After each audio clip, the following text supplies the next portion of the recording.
Welcome back to Inside the Playbook. Today we're going to be covering our business tax budgeter, and that is our open side planning tool. So it allows anybody to be able to use it. You can either use it internally if you're trying to give tax budgets to your clients and enhance your services, or you want to give it to them to say, hey, look, handle your budget every month, use this tool every month. And we do have a free reminder system for the business owners that join the network on the open side. They'll get free reminders about the budgeter, accountable plan tools, estimated tax safe harbor every quarter to give them a reminder and the payment link where they can make their payments, just to create a nice workflow for your clients so you don't have to stay on top of that, and it's worked wonders for us. So as advisors, if you go to the advisor planning tools here, at the bottom, we actually have the other side there as well. So you'll be able to see both sides of the website. This is on the open side. Anybody can access this. There's a different page for this as well.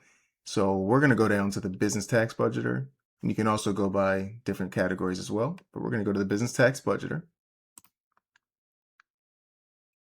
We're going to show you just how easy this tool is to use, and it's proprietary. We actually studied all 52 jurisdictions, put together a code that works, treated almost like a W-2 withholding. So now business owners can set aside enough money to pay their quarterlies, to pay their annual taxes, and it relieves us from having to actually go and do a bunch of projections that, generally we're not getting paid for just to come up with a budget, but it doesn't relieve us from accurate projections and planning and any of that stuff. It's just a baseline. This is what you set aside, and we'll be able to calculate it in real time every quarter. So our clients do this every month.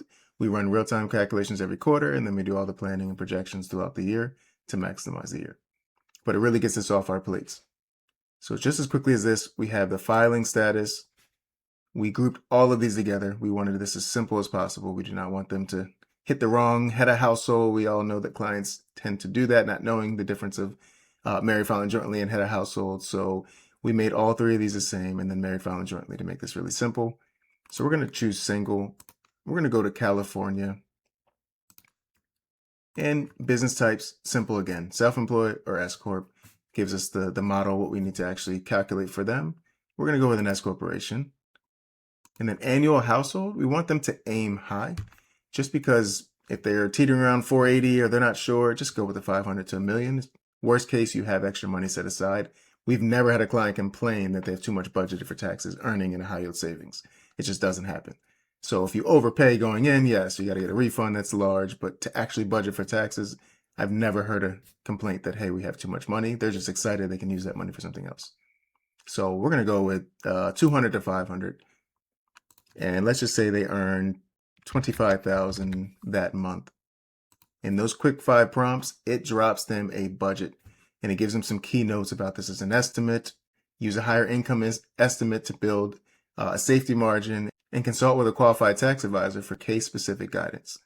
So you'll run this tool monthly to maintain consistent cash flow, and they can always join the network again to have reminders sent to them for this.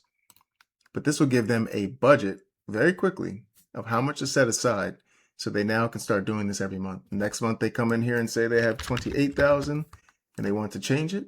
So for the $28,000, they now get a new budget, and they can do this every single month to have a consistent budget going for taxes, but it should be more than what they actually owe, and that's the whole point of this. Stay tuned for next week, and we'll go over a new tool or resource to help you in your advisory practice.